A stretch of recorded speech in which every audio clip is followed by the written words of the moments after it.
Hello friends, Bodo channel of pin concept dayo nangthamona naigasino ngo Bodo job info official YouTube channel the latest update benejabai date oंखारबाय Assamni sakri benejabai appointment letter rannai tamansigonlai benejabai gobangtar post दङ दा बे पोस्टआ फैग्रोखो जेरै जिटि बिजिटि Assam police ADRE आरो लोगोसे DME DHS एबा हेल्थआव आरो group D RRB admit माब्रै नायनांगौ बा बोरै मोनगोन एबा मोनबायना मोनाखै जों बेखौ दायो नायनोसै A to Z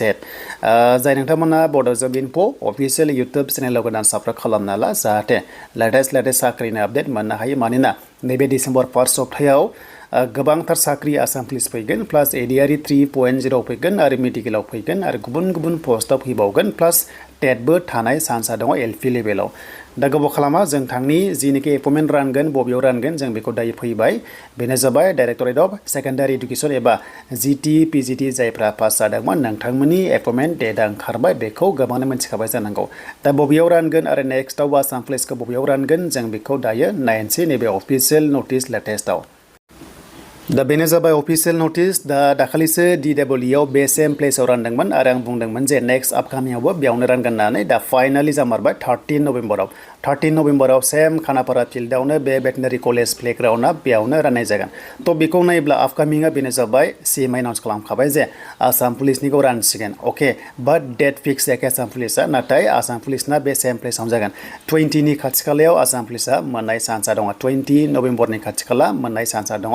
आरो DME होनोबा हमना ला 28-29 नभेम्बर एबा 28-29 30 बे मोनथामनि गेजेराव बेनो जाबाय 28-29-30 नभेम्बराव DME टेक्निकेल प्लास नन टेक्निकेला मोननाय चान्सआ दङ दा बिनि उनाव आरोबाव लोगो ग्रेड 4 DME आ एप्लाइ जागोन बेनो जाबाय गोदान पोस्ट हिसाबै आरो टेक्निकेल DME आ एप्लाइ जागोन प्लास आसाम पुलिस जागोन आरो लोगोसे ADRE 3.0 आबो जासिगोन दा गोबांथार आसामाव साख्रि फैगासिनो नाथाय BTC आवसो गोदोलांगासिनो दा BTC ना गोबां कन्ट्रोभार्सि जाना दङ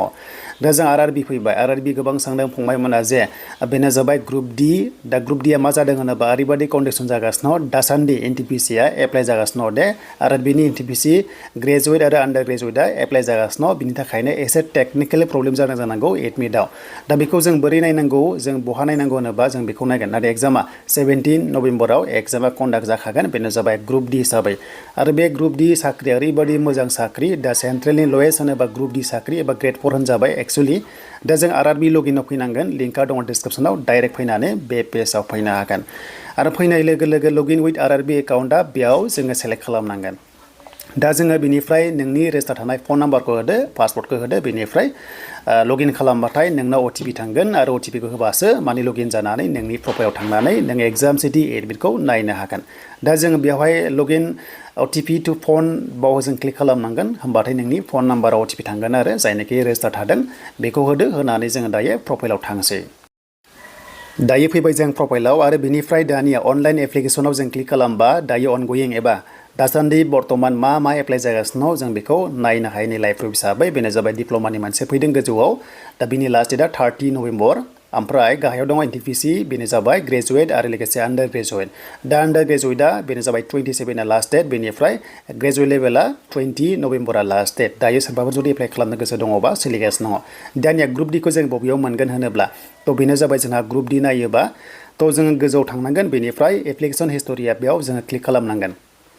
दा जोङो बेयाव क्लिक खालामबाय दा क्लिक खालामनाय लोगो नोङो मा एप्लाइ खालामदों बावहाय आपडेटआ फैगोन जेब्लानोखि नोंथांमोननि माने स्टेटासा एक्सेप्ट जायो दा बावहाय बर्तमान NTPC दङ बेनिफ्राय RPF दङ नाथाय ग्रुप D आ दासिमबो हगारथ'वाखै ग्रुप D फैनाय लोगो बेनिफ्रायनो नोंथांमोना एग्जाम सिटि आरो एडमिटखौ डाउनलड खालामनानै लानो हागोन दा बर्तमान फैथ'वाखै जेब्लानो फैयो नोंथांमोना लेटेस्ट भिडिअ मोनगोन नायबाय था आरो लिंकआ दङ डिसक्रिप्सनाव टेनसन गैया दा बेनो